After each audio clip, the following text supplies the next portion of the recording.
Isso que eu ia te perguntar antes de você falar os números. É a mesma coisa? Eu fico falando, fico confusa. É porque eu chamo de Office. E aí você falou Microsoft. Eu falei você errado. Não está errado. Mas você não está errado. No meu coração. Bom, no meu também. Tem um apego emocional. Mas na verdade, assim, hoje, né, o serviço de assinatura da Microsoft é o Microsoft 365. Entre eles, ele tem dentro os Office Apps. Perfeito. O que são os Office Apps?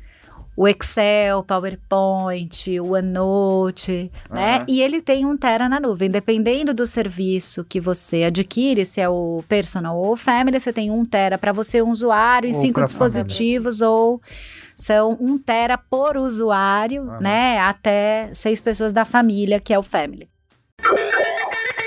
Pixel Redondo. Oferecimento Accenture. Com a apresentação de Tato Tarkan e Professor Maurício. Estamos aqui para gravar mais um episódio do Pixel Redondo, esse programa que tem como oferecimento da Accenture, o que permite que a gente também tenha a janela de Libras e torne o conteúdo ainda mais acessível. Que legal, né? Essa parceria que a gente tem com a Accenture, que... É muito legal quando uma empresa gigante como essa acredita no nosso trabalho e proporciona que a gente venha aqui gravar esse conteúdo e trazer pessoas maravilhosas, gigantescas no mercado de tecnologia para gravar o Pixel Redondo. E dessa vez nós estamos recebendo aqui o pessoal da Microsoft, Daniela Vitalino. Falei certo? Peraí, falei certo. Vitalino, não! Eu prometi que ia falar certo! Bom, mas já que você disse que as pessoas eram maravilhosas, eu não vou ligar pra confusão. Ele já deu o gancho pro erro ali pra ele. É isso aí. Daniela, desculpa, né, o erro, primeiramente, mas obrigado por estar aqui com a gente, compartilhar um pouco da sua história, né, um pouco do seu conhecimento de mercado, para trazer o que a gente gosta o que a gente gosta aqui do Pixel Redondo é ver ele como quase um masterclass, né? A gente traz a galera de mercado para poder contar suas histórias. Então, queria já começar perguntando sobre a sua história de vida, primeiramente, antes da gente falar de Microsoft. A gente queria entender como que você chegou nesse mercado. Conta um pouquinho da sua trajetória pra gente. Conto sim. Bom, primeiro eu queria agradecer o convite, né? É um prazer estar aqui com vocês, fazendo esse podcast de tanto sucesso. Eu fico muito honrada de estar aqui presente. Bom, já faz tempo que eu comecei a minha história com tecnologia. Na verdade, eu sou formada em ciência da computação. Desde bem jovem, eu tenho contato com o computador, né? Eu, com os meus 14 anos de idade, ia fazer curso de Basic nas férias. Sensacional. Depois, eu fui fazer faculdade de ciência da computação e descobri que eu não gostava de programar, mas eu era apaixonada por tecnologia. Isso aí. E desde então, tecnologia faz parte do meu dia, né? Do meu dia a dia. Mas eu sou formada em ciência da computação, comecei a minha carreira numa empresa de software que fazia software de caixinha que vendia em loja, contas a pagar, contas a receber, sim. baseados já na plataforma da Microsoft, no Office. E depois a minha vida corporativa comecei em banco. Então, eu trabalhei por um período no ABN AMRO, na área de tecnologia, trabalhando com inovação de tecnologias. Há 20 anos atrás, eu fiz um projeto que foi o primeiro bot de banco. Que demais. Daqueles, não sei se vocês lembram, que tinha um da Colgate, que era um bot, e aí a gente, inspirado nisso, eu trabalhava na área de tecnologia, que pesquisava tecnologia aplicada ao mercado financeiro, né?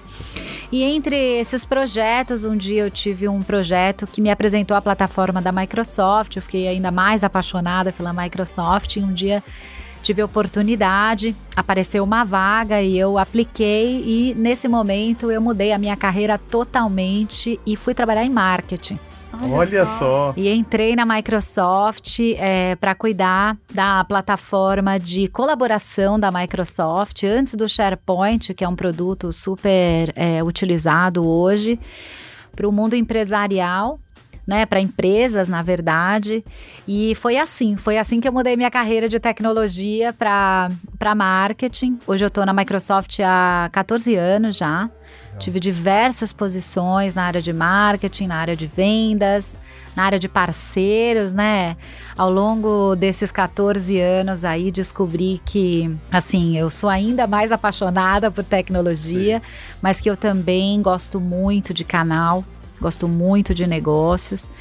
E hoje eu tô na área de consumer, né? A área de consumer da Microsoft é a área que cuida das soluções relacionadas à vida moderna, né? Então, estamos falando de PCs, dispositivos com Windows, Microsoft 365, que são os Office Apps, acessórios de PC e também todos os produtos e serviços ligados às áreas de soluções de gaming. Olha só, legal. Então, Xbox, consoles, acessórios de PC e serviços de assinatura. Então, eu sou responsável por marketing no Brasil e, enfim, é isso. Nossa, muito bacana. É muito legal até... Não sei se o público percebeu, né? Nessa temporada a gente tem conseguido trazer mais mulheres para gravar o Pixel Redondo, né? O mercado de tecnologia normalmente é dominado mais pelos homens e tudo mais, mas nessa segunda temporada a gente tá conseguindo fazer esse misto. Isso pra gente é muito legal porque a gente consegue mostrar pro mercado que, na verdade, tem espaço, né, pras mulheres. E você tá mostrando que a sua jornada, né, está muito ligada a isso. Então, putz, é sensacional mesmo. Não, sem dúvida que tem espaço, né? Eu acho que ainda mais hoje em dia, com a preocupação que as empresas têm em relação a isso, tem muito espaço, muita oportunidade, e eu acho que tem também muita preocupação das empresas em garantir que você tenha o ambiente adequado não só para mulheres, mas também para todos os tipos de diversidade, né? Mas outro dia eu estava conversando com uma amiga e realmente, se eu olho para trás, né, eu me formei em 98. Faz um tempo. E se eu olho pra... Eu tava lá, a gente tava conversando, mas né? É legal porque nessa época a tecnologia, a área que você se formou era a área do futuro, né? Ela era a área do futuro, mas ela era... E era isso que eu tava conversando com uma amiga, assim. O número de mulheres que tinha era muito reduzido. Sim. Né? Não só nos alunos, né? Mas também nos professores, no corpo docente. Sim. Então, era difícil, não era fácil, né? E aí hoje eu vejo um pouco pelos estagiários que a gente tem, né? Os mentorings ao contrário, aquelas pessoas mais jovens que você fica toda hora conversando para ver se você fica sempre atualizado, que não dá para acompanhar. Mas, na verdade, eu fico muito feliz de saber que é um cenário muito diferente, né? Não só porque eu acho que os cursos se ampliaram muito. Na minha época tinha ciência da computação, engenharia da computação, e aí hoje em dia tem um monte de cursos variados e muitos têm interesses, né, sim. das mulheres também. Mas em relação específica à Microsoft, eu, durante esses meus 14 anos aí, já tem bastante tempo que a Microsoft tem um pilar de diversidade super importante, né? E eu tô trabalhando muito perto desse pilar desde o início. Inclusive, até 2 anos atrás, eu era líder do pilar de mulheres da Microsoft Brasil. Demais. Super legal.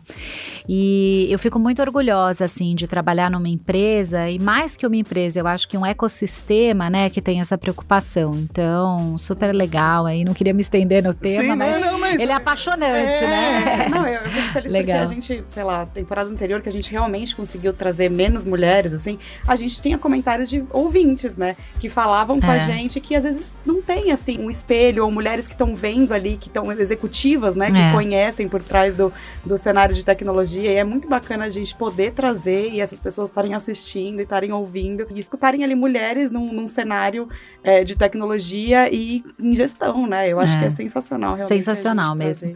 E um dos pontos que a gente mais trabalha, né, não só no caso de mulheres, mas eu acho que diversidade como um todo, é a representatividade, né? Então, assim, parece bobagem, mas não é. Você ter representatividade é importante justamente para você mostrar para as outras pessoas que é importante, né? Que é possível, né? Que tem pessoas que conseguiram trilhar aquele caminho, então não tem o porquê você não conseguir trilhar. É claro que tem uma série de outras coisas que precisam ser resolvidas, só representatividade não resolve. Exato. Né? Mas ela é muito importante, sim. Eu queria entender, né, você acho que é a 4ª ou 5ª pessoa que passa aqui pela nossa mesa que transitou da área de produto, né, para o marketing. É uma transição natural dentro das empresas? É algo que para você faz sentido isso? Não sei, para mim fez. Né? É engraçado essa minha transição. Hoje em dia, quando eu falo que eu era de ciência da computação, até às vezes falam assim, por que você fala isso? Não tem nada a ver com ciência da computação que você faz. Cara, é parte da minha história, lógico. Né? Mas assim, pra mim, tinha tudo a ver, né? Como eu falei pra vocês, assim, muito cedo eu descobri que eu não gostava de programar, né? Não era a minha cara, mas eu adorava a tecnologia. Né? E o que a tecnologia podia fazer pela vida das pessoas, né? Esse era um ponto. O outro ponto na faculdade eu descobri, eu acho que a faculdade técnica, não só a ciência da computação, mas outras, ela permite isso. Você constrói uma base muito sólida de raciocínio lógico, raciocínio estratégico, raciocínio estatístico. E se você parar para analisar, marketing, né, não necessariamente é só marcom. Sim. Né? Não é só comunicação. Eu já ouvi os termos marketing com M maiúsculo, M minúsculo, eu acho pejorativo, eu acho que você na verdade tem o marketing de comunicação, você tem o marketing de negócio, você tem uma série, né, você tem PR, você tem uma série de disciplinas dentro do marketing, e eu acho, a transição ela veio para mim de forma natural, né, eu gostava de entender como aquilo impactava a vida das pessoas, como as pessoas usavam o meu produto, né? Porque ainda mais se você pensar hoje em dia que você, não só a Microsoft, mas diversas pessoas vendem serviços, né? Assinaturas. Então você precisa também entender como as pessoas usam, né? Como as pessoas usam no seu dia a dia. Então, eu gostava muito disso e eu fui, por curiosidade, fazendo. E eu acho que o que a tecnologia, né, o fato de eu ter feito uma faculdade técnica me ajudou, foi porque eu conseguia entender o outro lado. Né? Então, no caso da minha transição para a Microsoft, olhando para trás na minha carreira, eu acho que foi possível, porque assim, eu já tinha sentado na cadeira do cliente, eu entendia o produto que estava sendo vendido mais profundamente, né? O produto que estava sendo oferecido pela empresa mais profundamente na minha cabeça, então isso me permitia ser um profissional melhor, né? Eu tinha sentado na cadeira do cliente, como eu falei, então eu também entendia como ele era usado, né? E aí, eu acho que não só eu, mas uma série, muitas pessoas têm, né, uma série de outras competências que permitem você fazer marketing. E aí eu tive a oportunidade de fazer a transição e, é claro, depois da transição eu tive que me capacitar no marketing. Sim. Aí eu fui fazer uma série de outros, né? A gente sempre busco uma combinação de o quanto você aprende no trabalho, o quanto você aprende academicamente. Muitas pessoas são autodidatas, antigamente era mais difícil para quem hoje em dia quer aprender sozinho, são tantos canais, né, de aprendizagem que a gente não dá conta nem de usar, mas aí eu fui de correr atrás daquilo que eu não sabia, de aprender. Essa é uma história engraçada para mim. Há 5 anos atrás, eu mudei da área de commercial, né, de B2B para B2C. Foi quando eu vim para a área de consumer. Para mim foi uma mudança de carreira também, porque eu não entendia nada de consumer. E eu brinco que na primeira reunião eles falaram para mim brick and mortar. Não, porque não sei o que das lojas brick and mortar, eu nunca tinha escutado. Sabe assim, não sabia se era de comer ou de passar no cabelo, era bem, eu nunca tinha escutado. Eu nunca tinha escutado a expressão brick and mortar, que significa a loja física, né? É o imobilizado do varejo, que era a loja, era a expressão que eles usavam para chamar loja. Sim. Entendeu? Loja física. Gente, assim, foi até as expressões, né? Até o linguajar, o vocabulário, foi tudo muito novo para mim. Né? E aí eu fui atrás de aprender. Mas várias pessoas que eu conheço fizeram essa transição e outras, né? Vai para vendas. Sim. Nesse período, eu fiz uma posição super interessante. A Microsoft chama de Sales Excellence. O mercado começa a chamar agora de RevOps. Eu já vi também Business Management ou Business Ops, que é uma posição de suporte a vendas. né, que também tem, poxa, conecta marketing e vendas em processo, é super legal. Legal você conhecer a tecnologia, legal você conhecer o marketing, legal você saber como o negócio funciona. Você tá no meio do caminho ali, né? Você tá no meio do caminho. Então, eu acho que tem muitos caminhos. Legal. A verdade é essa. Eu acho que até um desses convidados que a gente gravou falou da questão do conhecimento técnico que tinha, né, da área, que isso era, assim, um repertório vasto para usar depois nos conhecimentos de marketing, né? Então ele tinha uma visão da área, que nem você falou, que não teria se não tivesse vindo da área técnica, né? E você, foi um convite mesmo, essa mudança de área. Não, na verdade, eu tava com vontade de mudar, né? Eu tava super aberta a mudar. Você diz o quê? Pra minha vida, pra Microsoft? Não, pra marketing. Pro marketing. Que não era... Na verdade, não foi um convite. Na verdade, eu olho pra trás e acho que a Microsoft fez uma aposta em mim, porque eu não tinha experiência nenhuma em marketing. Mas a vida é engraçada, porque a pessoa que era o dono da vaga, ele tinha a trajetória muito parecida com a minha. Ele era cientista da computação, ele tinha trabalhado em banco e ele estava lá como o diretor da área. Sim. Né? Então, acho que também tem o lance lá da representatividade. Se eu conseguir, por que ela não vai conseguir, né? Sim. Eu acho que tem esse lado também. Mas eu acho que a empresa fez uma aposta em mim, porque eu, na verdade, apliquei para a vaga, fiquei sabendo através de pessoas que eu conhecia e eu resolvi lá me arriscar. Eu não contei isso, mas durante todo o meu período da faculdade, eu fiz Escola Pan-Americana de Arte, porque eu amava essa parte mais gráfica, e eu tinha vislumbrado na minha cabeça e carregar um pouco ir um pouco pro lado de computação gráfica. Aí eu pensei, putz, eu não sei desenhar, eu percebi logo que eu não tinha talento. Mas eu insisti lá e... Assim, foi legal, me deu um pouco de noção, assim, porque eu fiz publicidade, desenho básico, publicidade, depois computação gráfica. E isso me deu um pouco a noção, né, do marketing, das cores. Tipo assim, a primeira vez que eu vi uma campanha, eu sabia pelo menos opinar, não foi uma cegas, assim, né? Eu acho até que ter feito esses 4 anos de Pan-Americana já era um indício de que eu gostava de marketing também. Exato, e a gente traz uma bagagem que às vezes... As pessoas olhando de fora não conectam, né? Mas você consegue aplicar no seu dia a dia cada uma das coisinhas que estão dentro da sua jornada. Né? Bom, meus PowerPoints ficam mais bonitos. Maravilhoso. Eu queria saber um pouquinho mais sobre a sua área, né? Você citou diversos produtos, né? Você cuida de cada um deles mesmo aqui pro Brasil, é isso? É pra você que eu tenho que pedir alguns produtos pra chegar no Brasil, é isso? Não é pra mim. Mas é para minha área. Então, é assim, a nossa área, né, ela chama CCSM, Consumer Sales and Marketing, Consumer Channel Sales and Marketing, né? Então, a nossa área é a área que cuida dos produtos e serviços das áreas de soluções de gaming e modern life, como eu comentei, né?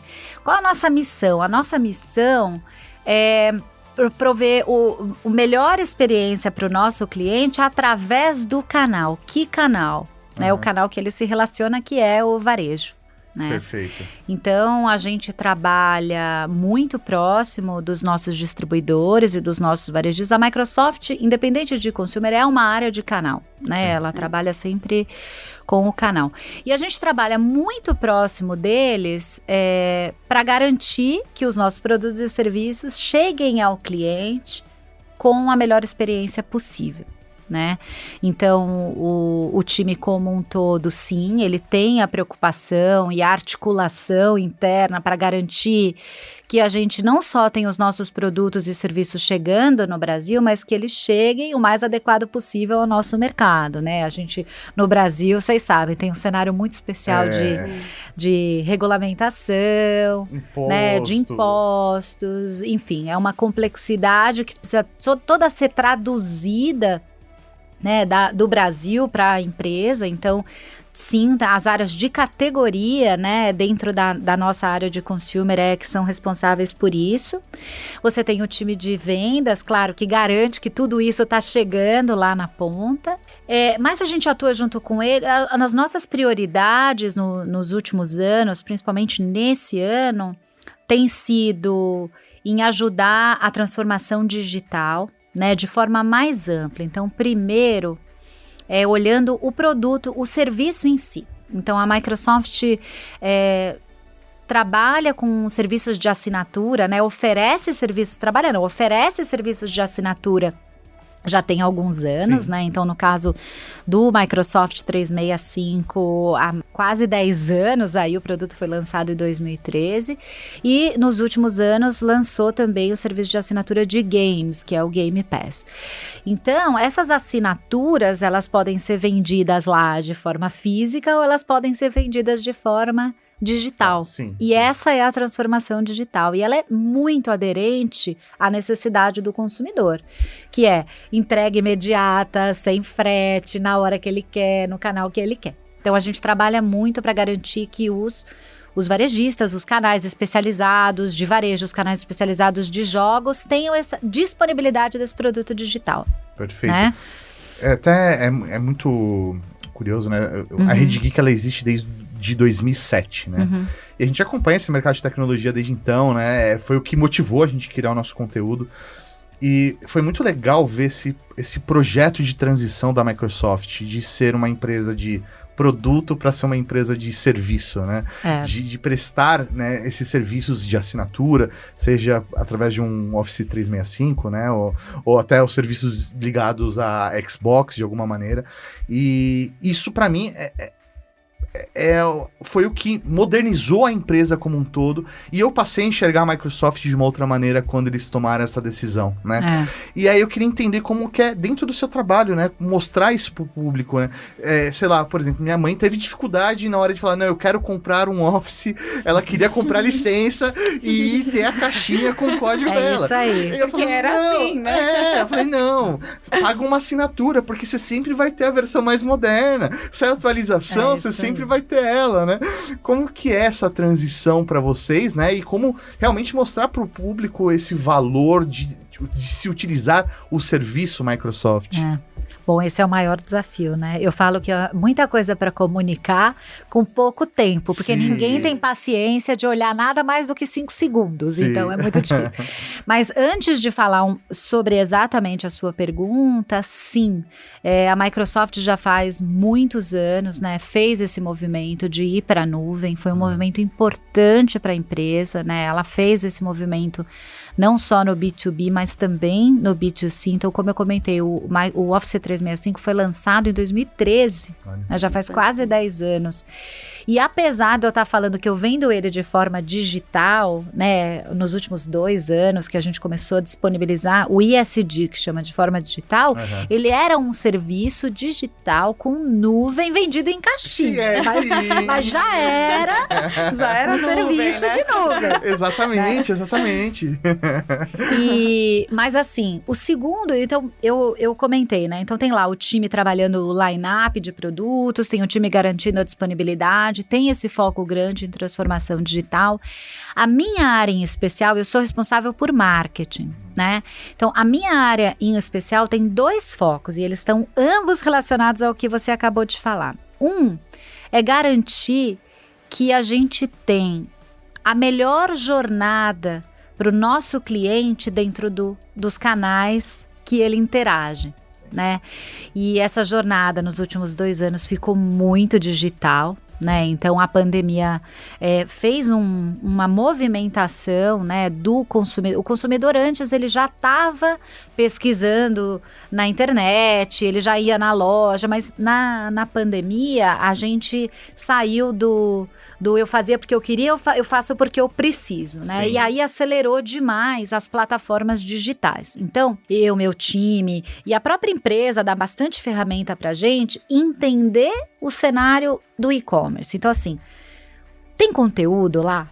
Tem rates e reviews? Né? A informação tá correta, tem vídeo para o cliente assistir quando ele tá comprando. Então, assim, parece uma coisa muito básica, mas assim, o conteúdo, a curadoria do conteúdo dentro do e-commerce, dentro do marketplace, dentro da plataforma digital, mobile, super app, o que seja, é um pilar importante, né? Sim. O segundo é entender, e a Microsoft tanto disponibiliza algumas soluções ou simplesmente aponta as possibilidades para que ele entenda melhor, soluções digitais. Então, assim, eu tenho um comparativo de produtos, por exemplo, a gente chama de SKU Chooser lá, para atender o problema da sua mãe. Ela entra lá para não ter o desespero da escolha. Eu tenho tanta opção que eu não sei para onde eu vou. Então, assim, tem isso. Então, se não tem, quer usar o meu, quer construir junto. Então, a gente tem uma série de soluções digitais,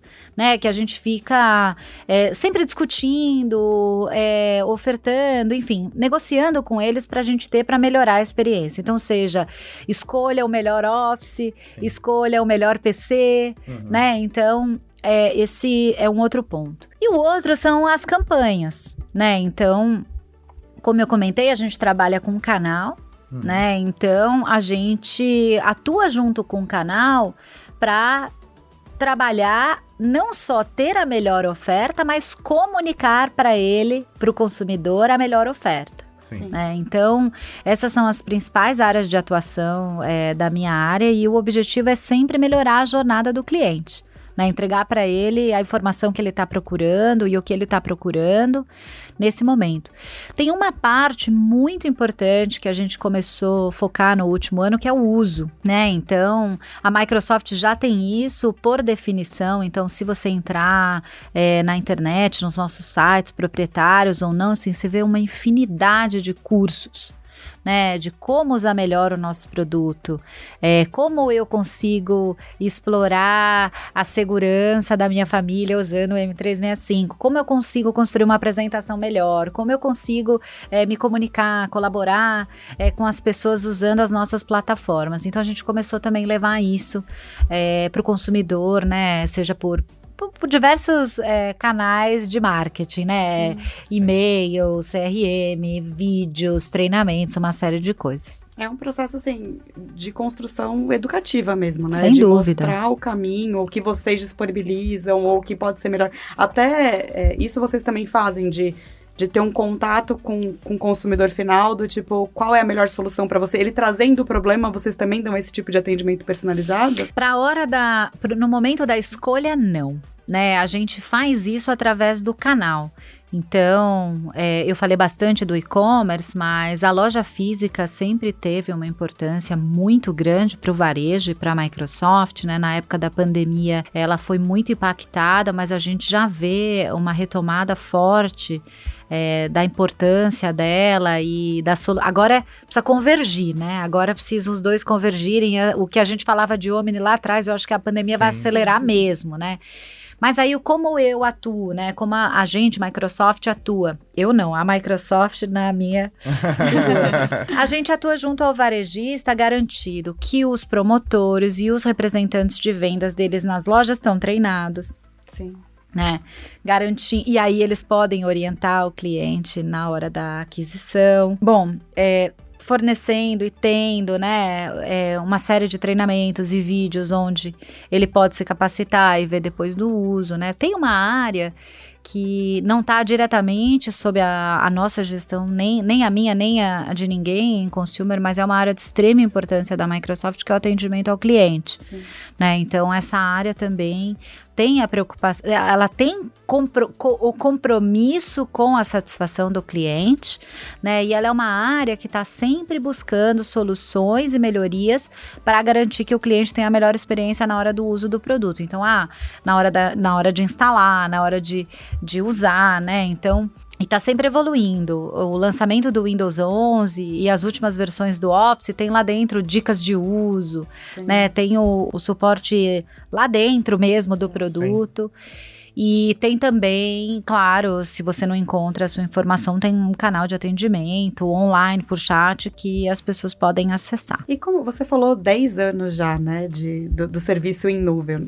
2013 né? lançou o M365. Eu acho que merece uma Office festa, né, de 10 anos. Vamos ver, né? O ano que vem a gente vai estar liberado. Mas como que foi a aceitação do público? Porque eu acho que é um processo até hoje, né? É o que o Mal comentou um pouco da mãe dele, né? De querer aquilo físico de alguma forma.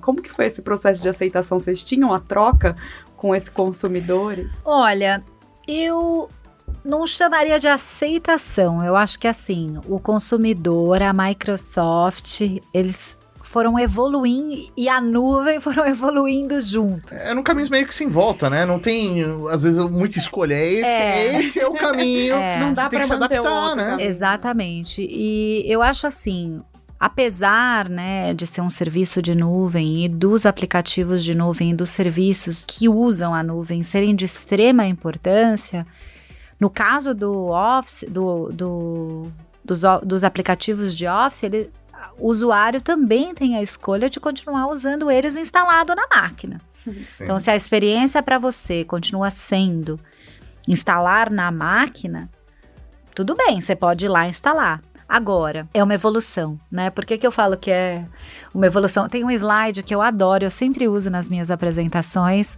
que o slide que me deram, né, para eu aprender e para eu usar, chamava lá, um dia na vida da mãe do Thomas. E depois de fazer o slide umas 2, 3 vezes, eu vi que era um dia na minha vida, era igualzinho. A minha vida era idêntica à vida da mãe do Thomas. Mas eu não tenho filhos, eu tenho enteadas, mas não tenho filhos, mas a minha vida era muito parecida com a dela. Mas, e eu acho, a brincadeira é que esse slide, ele conta um pouco dessa evolução e dessa aceitação, né? Então, a mãe do Thomas, ela acorda de manhã e lê os e-mails no celular. Né, antes de levantar da cama, igualzinho a mim.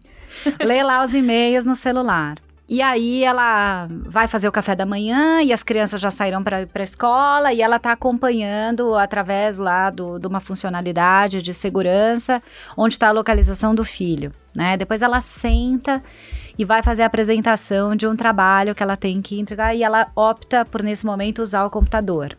Né? E aí depois, na hora do almoço, ela resolve fazer uma reunião usando o Teams com os colegas de trabalho ou com os colegas distantes, enfim.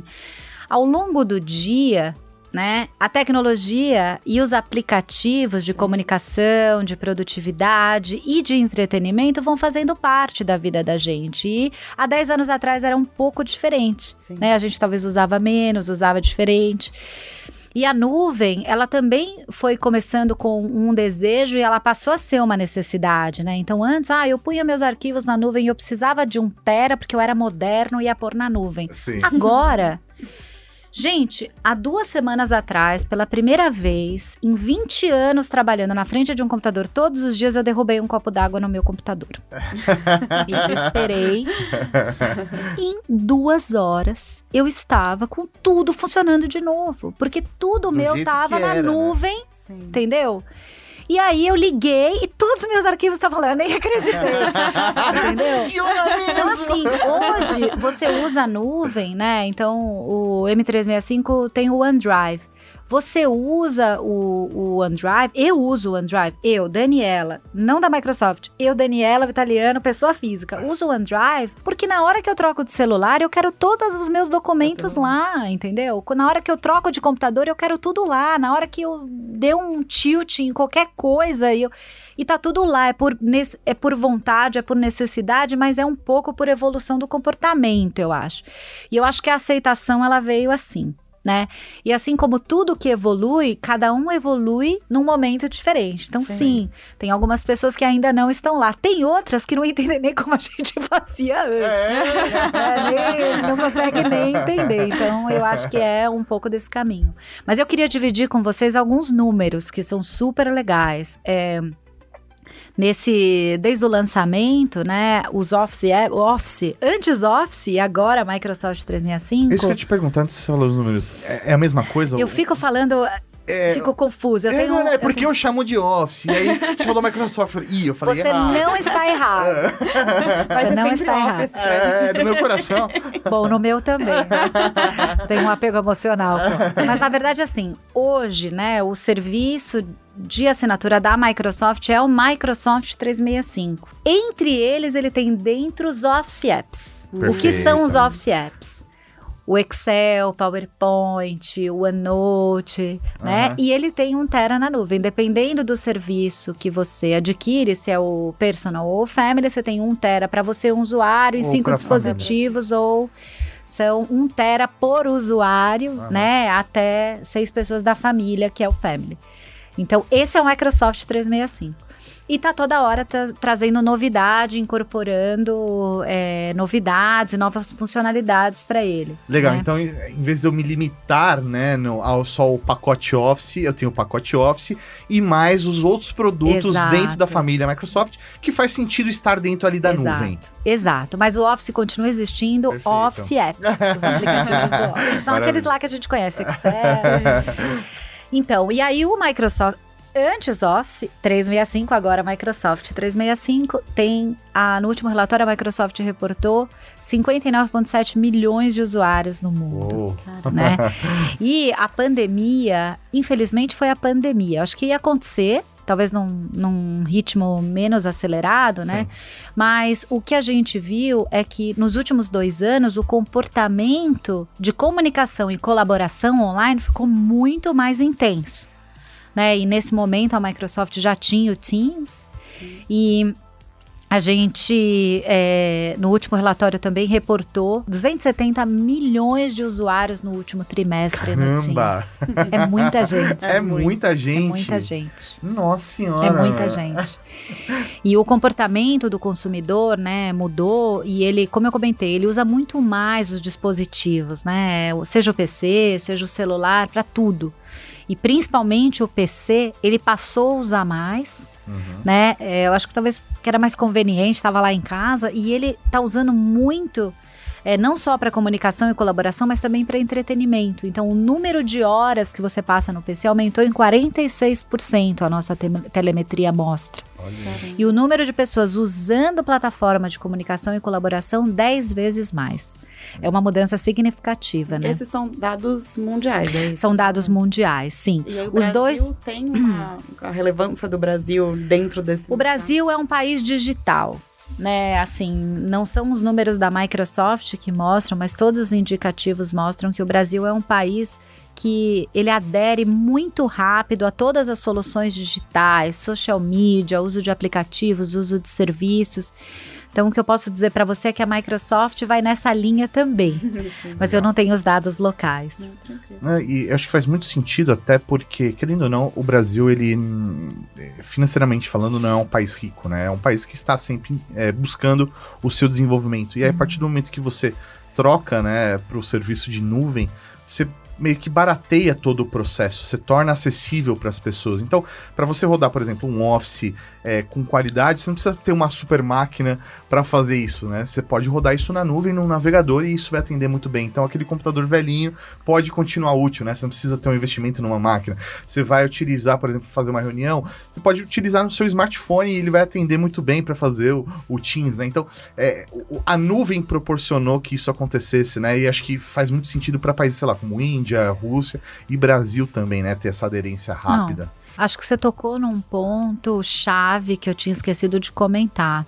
Eu acho que não é só a questão financeira, né? Eu acho que o que a nuvem traz e os serviços...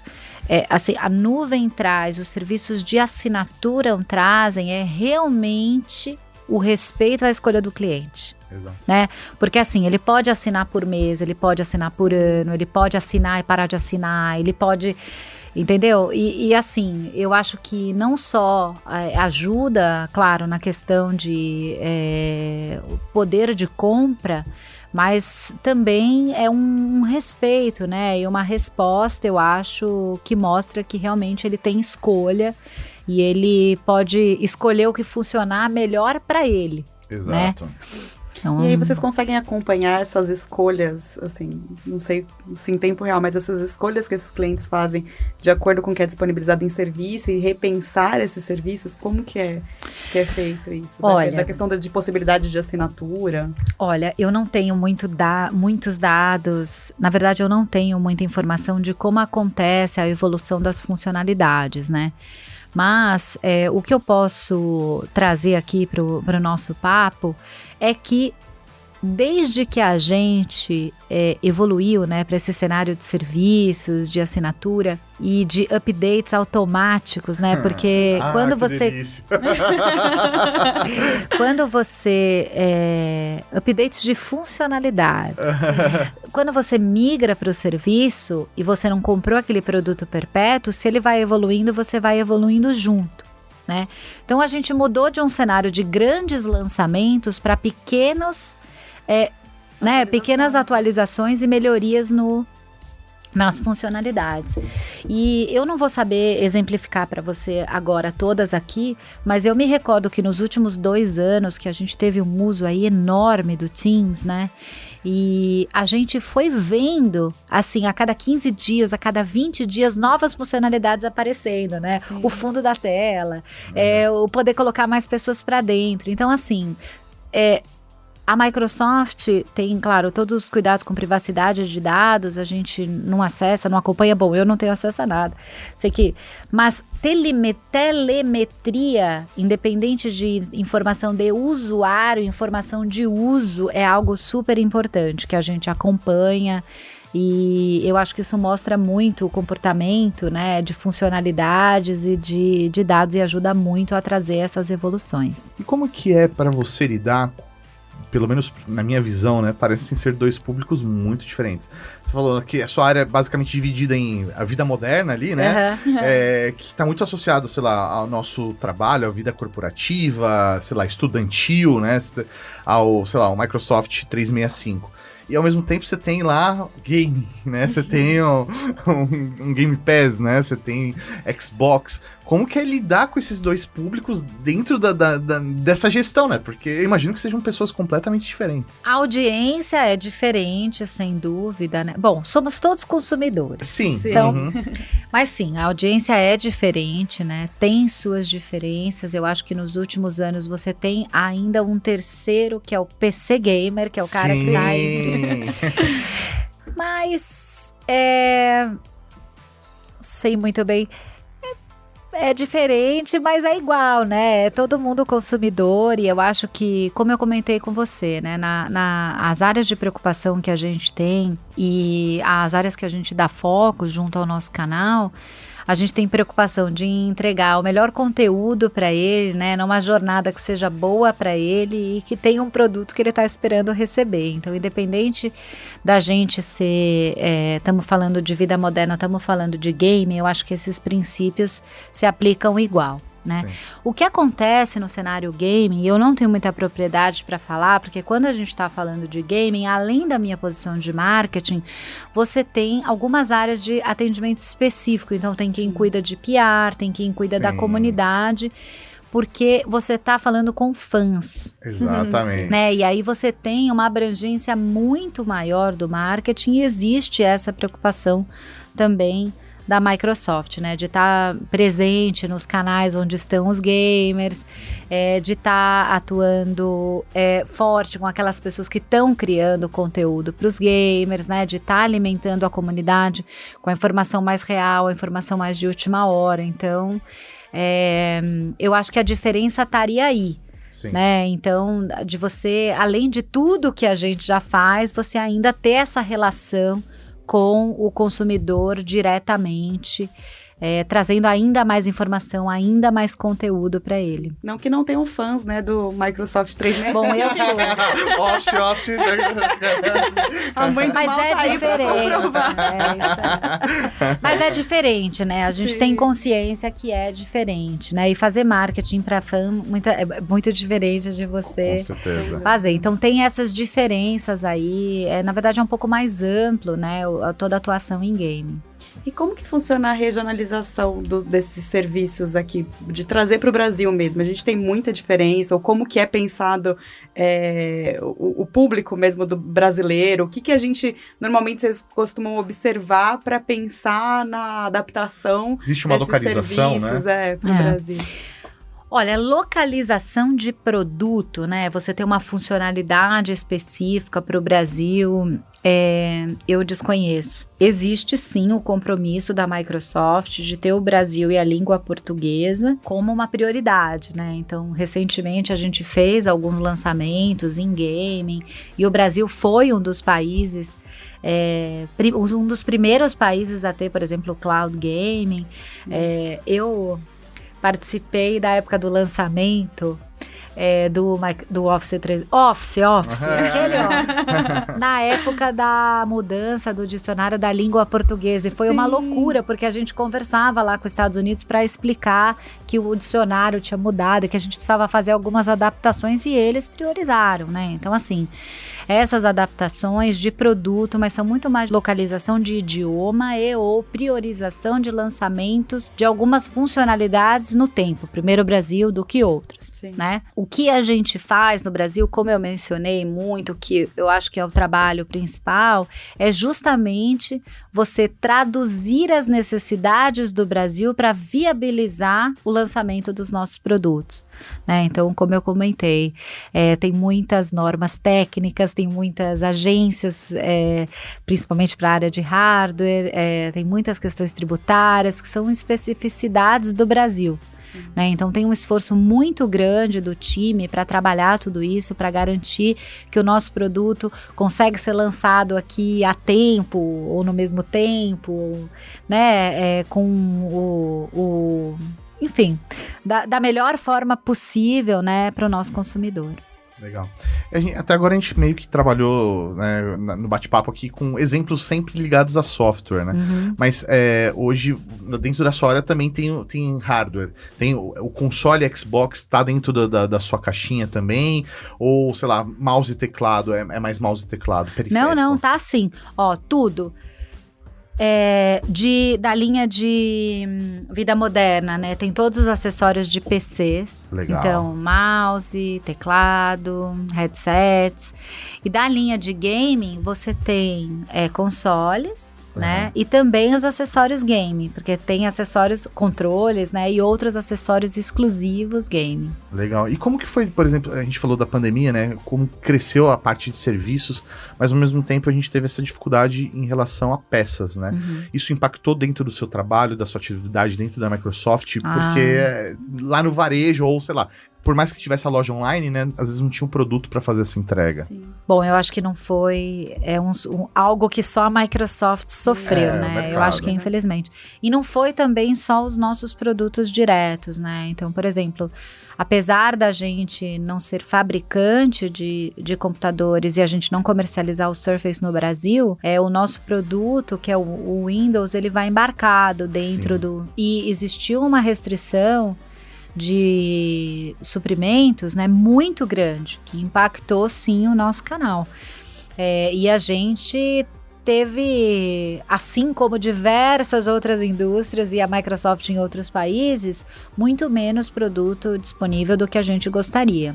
Né? Hoje a gente já vê essa situação mais regularizada, né? Então a gente vê uma estabilidade. É claro que ainda acontece, né? E depois acabou a pandemia, veio o cenário da Rússia e a gente não acredita como o mundo é todo conectado, né? Bate o negócio ali, o porto para aqui, aí o supply para aí.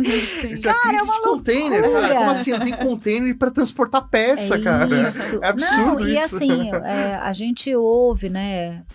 Agora eu tô falando aqui como pessoa física, a gente ouve, cara, tá faltando chip. Cara, tá faltando chip e não tem carro pra alugar na Europa, sabe assim? Isso aí. Tipo assim, o mundo tá conectado de um jeito porque você prioriza o chip pra fazer uma coisa e desprioriza a outra, né? Então assim, é uma loucura, né? Então eu acho que a gente sofreu muito, foi realmente um malabarismo durante a pandemia, né? Uhum. É óbvio que tá certo, você tem que priorizar o que é essencial, né?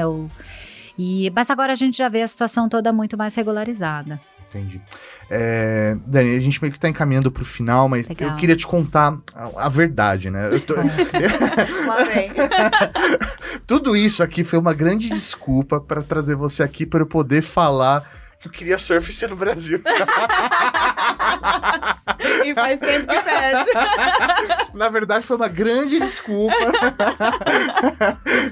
Olha, o que eu posso responder... Eu posso pedir isso pra você? Você pode pedir. Você pode pedir. E o que eu posso responder pra você é que o nosso time está trabalhando muito para garantir que assim que possível a gente vai ter Surface no Brasil. Ah, sensacional. Mas é isso. Me deixou, achei que você ia dar. olha só, me deixou aqui numa saia justa. Não, mas é porque eu sou apaixonado por esse produto desde a primeira vez que eu vi o conceito, a apresentação dele. Eu falei, meu, é isso, é o futuro, né? É dessa forma que tem que ser feito o produto, né? E eu até achei que ia ser uma coisa conceitual da Microsoft, e os caras realmente investiram no produto, ele continua saindo, ele tem um público-alvo, eu acho que ele é muito funcional, ele é para essa vida moderna nossa, é um produto para ser leve, portátil, para ser versátil, então eu tenho essa expectativa ainda de ter o meu Surface aqui no Brasil. Então. Bom, o meu compromisso... Na próxima reunião eu falo assim, o Mauri pediu. O meu compromisso é continuar tentando. Maravilhoso. Legal. Daniela, quero agradecer demais aqui a nossa conversa, foi muito gostoso, espero que o nosso público tenha gostado tanto quanto a gente aqui gostou, né? Que bom, eu gostei muito também de bater um papo com vocês, podem me convidar outras vezes, virei com prazer. Quem sabe quando a gente for lançar o Surface. Pelo amor de Deus, vamos lá, vai que só. Já estão programando então a próxima temporada. Quem sabe a gente ajuda a adiantar. É isso aí. Então tá bom, obrigada.